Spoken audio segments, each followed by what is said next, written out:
ప్రభు నామానికే మహిమ కలుగును గాక. కూడి వచ్చిన మీ అందరికీ కర్మల ఆత్మీయ సహవాస సంఘ విశ్వాసులందరికీ మన ప్రభువును ఆయన ప్రియ కుమారుడునైన యేసుక్రీస్తు వారి శ్రేష్టమైన నామంలో శుభములు మరియు అందరికీ వందనాలండి. యెహెజ్కేలు గ్రంథం 26వ అధ్యాయాన్ని మనం ధ్యానం చేసుకుంటాం. యెహెజ్కేలు గ్రంథం 26వ అధ్యాయం. ఈ 26వ అధ్యాయంలో ముఖ్యమైనటువంటి అంశం ఏంటంటే తూరు అనేటువంటి దేశం యొక్క తీర్పు. ఇశ్రాయేలీయులకు తూర్పు పడమరలో ఉన్న 4 దేశాలపై యెహెజ్కేలు క్లుప్తంగా తీర్పును ప్రకటించి ఇప్పుడు ఉత్తరాన ఉన్నటువంటి తూరు పైన సుదీర్ఘమైన తీర్పును ప్రకటిస్తున్నాడు. 26వ అధ్యాయం నుంచి 28వ అధ్యాయం వరకు 4 దేవోక్తులు ఉన్నాయి ఈ తూరును గూర్చి. మొదటి దేవోక్తిలో తూరు యొక్క నాశనాన్ని గురించి చెప్పబడింది. రెండవ దేవోక్తిలో పతనమైపోయినటువంటి పట్టణం మీద విలాప గీతం రాయబడింది. అది 27వ అధ్యాయంలో మనం చూస్తాం. మూడవ దేవోక్తి తూరు అధిపతిని గూర్చి 28వ అధ్యాయం మొదటి 10 వచనాల్లో మనం చూస్తాం. 4వ దేవోక్తి తూరు రాజును గూర్చి రాయబడింది. 3వ భాగంలో చారిత్రకంగా ఉండిన తూరు అధిపతిని గూర్చి రాస్తే అతని వెనుక ఉండి నడిపిస్తున్న తూరు రాజు అంటే సాతానుని గూర్చి రాయబడింది. 28వ అధ్యాయం 11 నుంచి 19 వరకు సాతానుని గూర్చి రాయబడింది. ఈ 4 దేవోక్తులు కూడా చెప్పబడినప్పుడు యెహోవా వాక్కు నాకు ప్రత్యక్షమయ్యేలాగు సెలవిచ్చాను అనే మాటతో ప్రారంభమైంది. యెహోవా వాక్కు అంటే యేసుక్రీస్తే. ఆది యందు వాక్యం ఉండెను, వాక్యము దేవుని యొద్ద ఉండెను, వాక్యము దేవుడై ఉండెనని యోహాను సువార్త 1వ అధ్యాయం 1వ వచనంలో చెప్పబడినట్టు యెహోవా వాక్కు అంటే ప్రభు అయిన యేసుక్రీస్తు. ఈ ప్రవచనం యెహోయాకీము బందీగా కొనుపోబడిన 11వ సంవత్సరము మొదటి నెల మొదటి దినాన్ని ఇవ్వబడింది. అంటే క్రీస్తు పూర్వం 587 586 అన్నమాట. కానీ ఏ నెలలో ఇవ్వబడిందో యెహెజ్కేలు చెప్పలేదు. క్రీస్తు పూర్వం 586లో జూలై నెల 18వ తేదీన యెరూషలేము బబులోను వశమైంది. దాని తర్వాత ఈ ప్రవచనం వచ్చి ఉంటుంది. తూరు ఉత్పత్తి మనం చూస్తే తూరు ఎవరు అని మనం చూస్తే కనాను యొక్క ప్రథమ కుమారుడు సీదోను. ఆ సీదోనీయుల్లో నుండే తూరు అనేవాళ్ళు వచ్చారు. తూరు ఇశ్రాయేలీయులకు ఉత్తరాన మధ్యధరా సముద్ర తీరాన ఉంది. ఇది ఆ కాలంలో మిక్కిలి పేరు పొందినటువంటి వర్తక జనాంగాల్లో తూరు ఒకటి. యెరూషలేము ముట్టడింపబడిన మొదటి నెల మొదటి దినాన దీన్ని గూర్చి ప్రవచించబడింది. ఈ తూరును గూర్చి 3 అధ్యాయాలు రాయబడ్డాయి. ఆ కాలంలో ప్రతి జనాంగంలో ప్రతి దేశంతో వర్తకం జరిగించేదన్నమాట. ప్రతి దేశం మీద అది పలుకుబడి గలది. ప్రతి దేశం కూడా దానికి గల వర్తక పలుకుబడిని బట్టి ప్రతి దేశానికి కూడా దానిపై ద్వేషం ఉండేది. కానీ దావీదు సొలొమోను కాలంలో తూరు వారికి మంచి స్నేహం ఉండేది. దావీదు కాలంలో సొలొమోను కాలం. వారు ఓడల మీద వ్యాపారం కూడా చేశారు. తూరు రాజు హీరాము దేవుని స్తుతించిన వారిలో ఒకడు.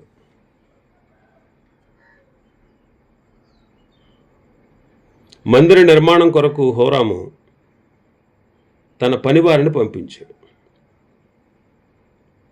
మందిరానికి మ్రాణులు కూడా పంపించాడు. సొలొమోను హీరాముకు 20 పట్టణాలు ఇచ్చాడు. హీరాము వాటిని తీసుకోలేదు. 240 మడుగుల బంగారాన్ని సొలొమోనుకి ఇచ్చాడు. ఇంకా మరికొందరు రాజులు, అంటే తర్వాత హీరాము తర్వాత కొంతమంది రాజులు ఆ కాలంలో కూడా అది యోధా యెరూషలేములతో చాలా సఖ్యతగా ఉండేది. అయితే కొన్ని 2 శతాబ్దాలు జరిగిన పిమ్మట దానికి యెరూషలేముకు ఉన్నటువంటి మైత్రి భావం మారిపోయిందనమాట. యోధా కూడా వర్తక వాణిజ్యాల్లో ప్రాముఖ్యత వహించింది. అది తూరుకు నచ్చలేదు. మిగిలిన జనాంగాలు యెరూషలేమును గూర్చి యోధాను గూర్చి అసూయపడినట్లు తూరు కూడా అసూయపడసాగింది. చివరికి యోధా యెరూషలేము పడిపోయినప్పుడు అది బహుగా సంతోషించింది. 4 వచనాలు మనం చదువుదాం. మరియు 11వ సంవత్సరం నెల మొదటి దినమున యెహోవా వాక్కు నాకు ప్రత్యక్షం ఇలాగ సెలవిచ్చాను. నరపుత్రుడా, యెరూషలేమును గూర్చి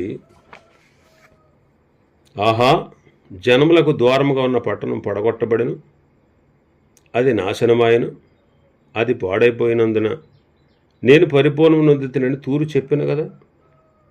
కనుక ప్రభువైన యెహోవా సెలవిచ్చినదేమనగా, తూరు పట్టణమా, నేను నీకు విరోధనైతిని. సముద్రము దాని తరంగములను పొంగజేయ రీతిగా నేను అనేక జనములను నీ మీదకు రప్పించేదను. వారు వచ్చి తూరు యొక్క ప్రాకారములను కూల్చి దాని కోటలను పడగొట్టుదురు. నేను దాని మీద ఉన్న మంటిని తుడిచివేయుదును, దానిని వట్టి బండగా చేసేది. ఏమనుకుందంట? జనములకు ద్వారముగా ఉన్న పట్టణం పడగొట్టబడింది, అది నాశనమైంది, అది పాడైపోయింది. కాబట్టి నాకు ఇంకా అడ్డు లేదు ఎవరు. నాకు పోటీగా ఉన్నటువంటి ఆ పట్టణం, ఆ దేశం పాడైపోయిందని బహుగా సంతోషిస్తూ చెప్పింది. అందుచేత అది శపితమైంది. తూరు జనులు సహోదర నిబంధనను జ్ఞాపకం తెచ్చుకోకుండా, అనగా దావీదు సొలొమోను కాలం నాటి సహవాసాన్ని వారు జ్ఞాపకం తెచ్చుకోకుండా పట్టబడిన వారిని ఎదోమీయులకు, గ్రీకీయులకు అమ్మివేశారు. ఆమోసు గ్రంథం 1వ అధ్యాయం 9వ వచనంలో, యోవేలు గ్రంథం 3వ అధ్యాయంలో ఆ మాటలు మనం చదువుతాం.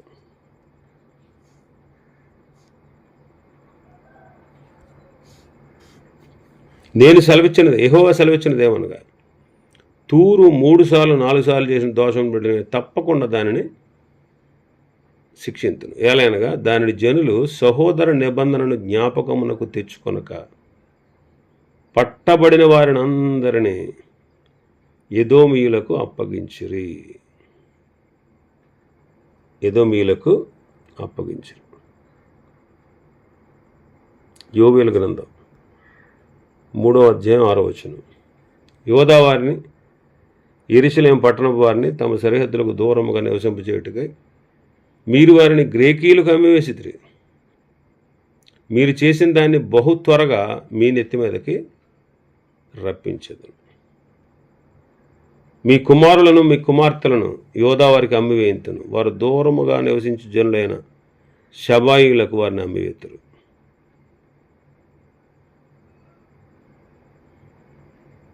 ఇదిగో, మీరు చేసిన దాన్ని మీ నెత్తి మీదగా రాజేయుదును. మీరు వారిని అమ్మి పంపివేసిన ఆయా స్థలంలో నుండి నేను వారిని రప్పింతును.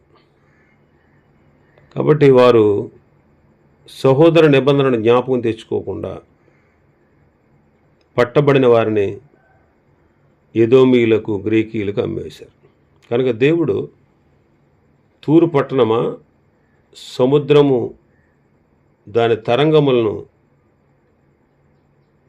ఎగురజేయనట్టు మిమ్మల్ని నాశనం చేస్తాను. మీ మీదకి సముద్ర తరంగాలు ఎలాగైతే మీ పైకి వస్తాయో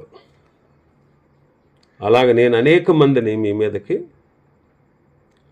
సముద్రము దాని తరంగాల పొంగు చేయి రీతిగా అనేక జనములను మీ మీదకి రప్పిస్తున్నాను.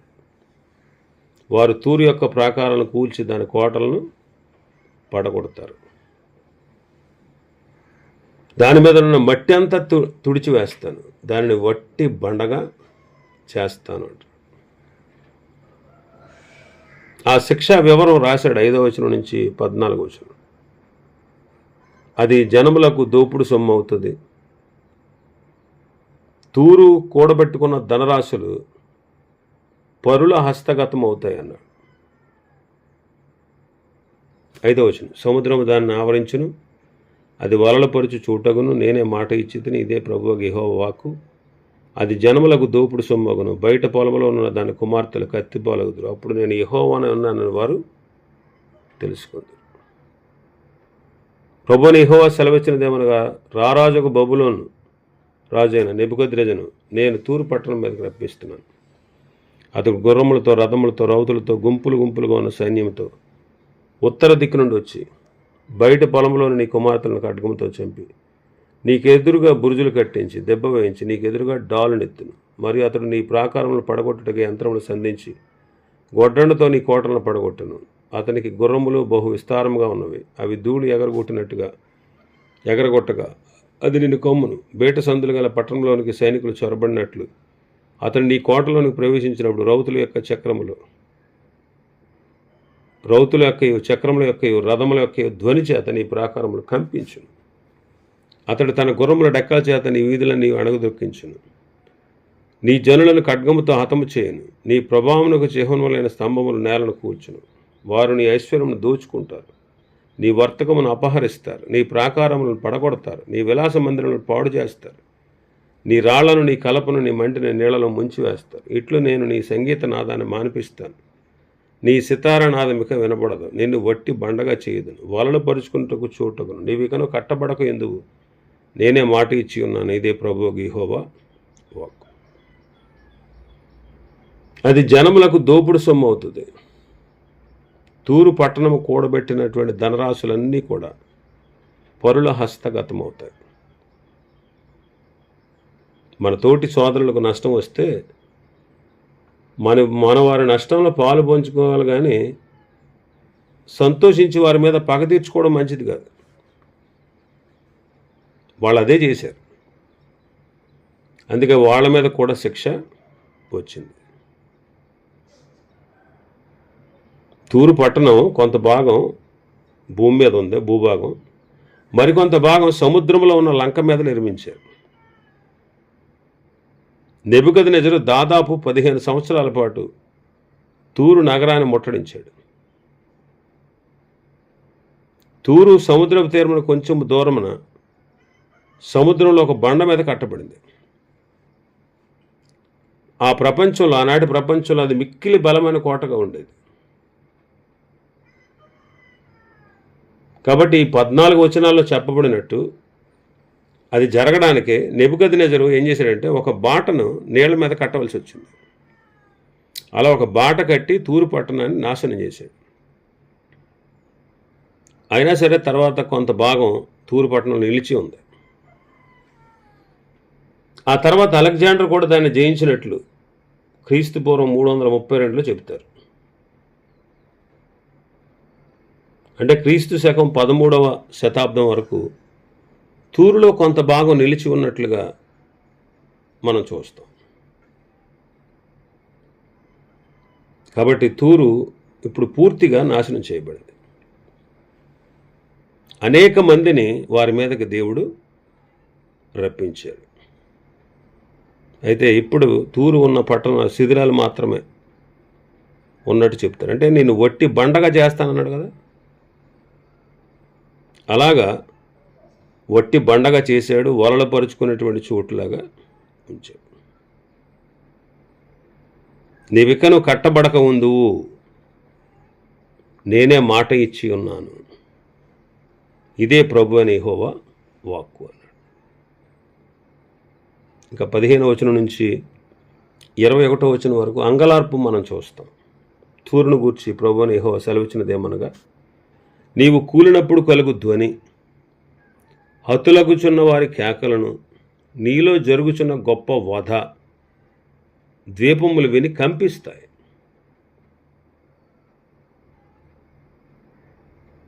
అది కూలిపోతున్నప్పుడు కలిగే ధ్వని, వాళ్ళు చంపబడుతున్నప్పుడు వినపడుతున్న కేకలు, దానిలో జరిగే గొప్ప వధ, ఇవన్నీ చుట్టుపక్కల ఉన్న ద్వీపాల వారు విని వాళ్ళు కూడా కంపిస్తారట.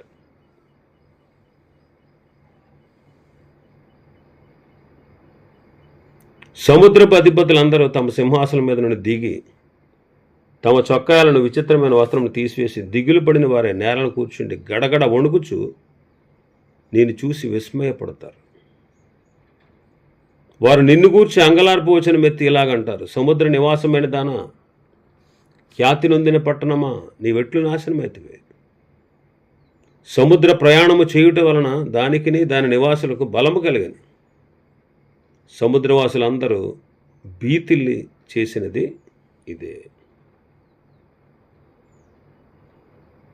వర్తక కేంద్రమైనటువంటి తూరు పడిపోయింది. అది కూలిపోయినందువల్ల ద్వీపములు కంపిస్తూ ఉన్నాయి. సముద్ర ద్వీపములు కదులుతూ ఉన్నాయి. నివాసులు లేని పట్టణం వలె నేను నిన్ను పాడు చేయబోతున్నాను. మహాసముద్రము నేను ముంచునట్లుగా నీ మీదకి నేను అగాధ జలములు రప్పిస్తాను. పురాతన కాలమందు పాతాళంలోకి దిగిపోయిన వారి వద్ద నీవు పడునట్లు నేను నిన్ను పడవేసి, నీవు జనములు లేని దాని ఒకటికై పురాతన కాలంలో పాడైన జనముల యొద్ద భూమి క్రిందన్న స్థలంలో నీకు నివాసము నిర్ణయిస్తాను. పాతాళంలోకి నీవు దిగిపో, పాతాళంలోనికి నీవు దిగిపో వారితో కూడా నిన్ను నివసింపజేస్తాను అంట. వర్తక కేంద్రమైన తూరు పడిపోయింది. జనులు విశ్రాంతి పొందారు. వారు అంగలార్పు వచ్చిన వ్యక్తి మాట్లాడుతున్నారు. ఖ్యాతి కలిగిన పట్టణం అని వెట్లు నాశనం అయిపోయావు అని అంగలారుస్తున్నారు. తుదకు అది పాతాళానికి వెళ్ళినట్లుగా ప్రవక్త దాన్ని వర్ణిస్తున్నాడు. 19వ వచనంలో 20వ వచనంలో అంటాడు, మరియు సజీవులు నివసించు భూమి మీద నేను మహా ఘనకార్యాలు చేస్తానంటాడు. సజీవులు నివసించుచున్న దేశం ఏదంటే యెరూషలేము. యెరూషలేముకు సజీవులున్న దేశము అని పేరు. కీర్తనకారుడు అంటాడు 25వ కీర్తనలో, 25వ కీర్తన 11వ వచనం,